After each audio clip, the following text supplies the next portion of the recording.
bahwa target PD Perjuangan itu adalah maksimal dari seluruh capaian yang harus didapat. Paling tidak bahwa bisa untuk mengusung dalam proses eksekutif nanti, baik di Pilgub maupun juga di pemilihan wali kota. Karena PD Perjuangan itu selalu punya kader yang mumpuni, yang selalu siap ditugaskan di mana saja. Sebagai kader, sebagai ketua partai, tentu saya juga siap untuk ditugaskan di mana saja. Baik itu mau di eksekutif, baik itu mau di legislatif, saya siap.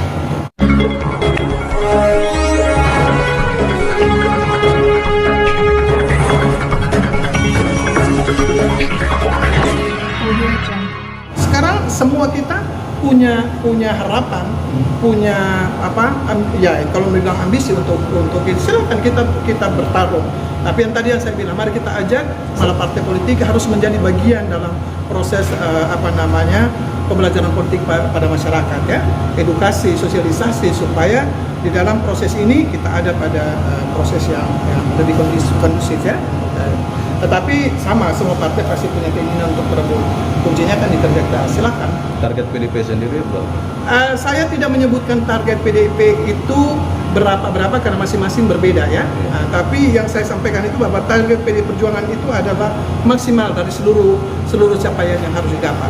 Paling tidak bahwa bisa untuk mengusung dalam proses eksekutif nanti, baik di Pilgub maupun juga di Pilgub dan pemilihan wali kota. Begitu. Jadi soal maksimal itu nanti akan mereka lihat yang mana maksimal. Tapi pasti PD Perjuangan pasti akan bekerja semaksimal mungkin untuk bisa mencapai angka maksimal. Termasuk mempertahankan kursi ketua. Ya pastilah kan. Itu pasti kan. Itu bukan lagi kita hanya target, tapi itu sudah menjadi pekerjaan yang harus dicapai gitu loh. Karena hari ini menjadi ketua DPR, mempertahankan dan menjaganya itu menjadi hal yang mesti kita lakukan. Gitu. Apa ke depannya Ibu punya berkeinginan untuk mencalonkan diri sebagai gubernur NTT? Saya selalu bilang, kakak, kami di PD Perjuangan itu kader itu semua, PD Perjuangan selalu menyiapkan kader. Di PD Perjuangan ada banyak kader. Jadi sebagai kader kami siap untuk ditugaskan dalam posisi apa saja.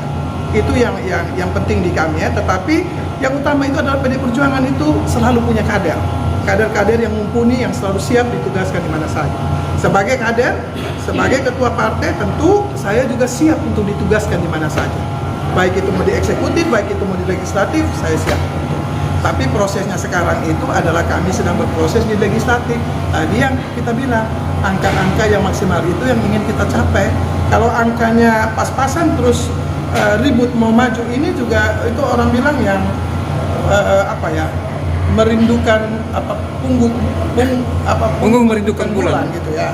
Tidak mau kerja tetapi mau gitu loh. Jadi sekarang kita semua sedang bekerja keras untuk legislatif itu seperti yang kami maksud. Apalagi dengan sekarang ini kita dipenuhi dengan generasi milenial yang dengan berbagai kemajuan yang luar biasa, tentu mereka juga harus dipersiapkan dengan baik dalam kepentingan untuk mencapai sasaran itu, ya. Nah, persiapan itu tidak saja kita omong, tidak saja kita bicara, tetapi berbagai implementasi dari program kegiatan yang sudah ada baik di tingkat pemerintah pusat, pemerintah provinsi, kabupaten kota, itu menjadi sesuatu yang kebutuhan. Jadi bagaimana bisa mencapai itu? Capaiannya adalah dengan memaksimalkan berbagai anggaran yang ada dalam proses perencanaan untuk memberikan dukungan kepada capaian harapan keinginan untuk bangkit menjadi bangsa yang lebih besar, bangsa yang lebih hebat dengan potensi kaum muda yang ada pada saat ini sebagai bonus demografi yang luar biasa. Ya, saya mengajak semua teman-teman milenial untuk mari kita menikmati sebuah proses yang hari ini mungkin Anda tidak akan bisa merasakannya, tetapi ini akan menjadi sebuah kegunaan ke masa depan. Menikmati proses politik ini dengan terus belajar, terus menikmati kenikmatan. Tapi saya juga titip, ya, untuk mengajak teman-teman milenial, tetapi juga kita berharap bahwa kelompok-kelompok yang rentan juga menjadi perhatian, ya, untuk disabilitas, untuk mereka terlibat di dalam, khususnya nanti pada proses akhir, bahwa keterlibatan mereka, kelompok-kelompok teman yang baik untuk orang tua, tapi juga teman-teman yang punya keterbatasan baik fisik maupun psikis yang bisa kita. Jadi milenial ini juga kalau tidak dikelola, dia juga bisa menjadi kelompok rentan.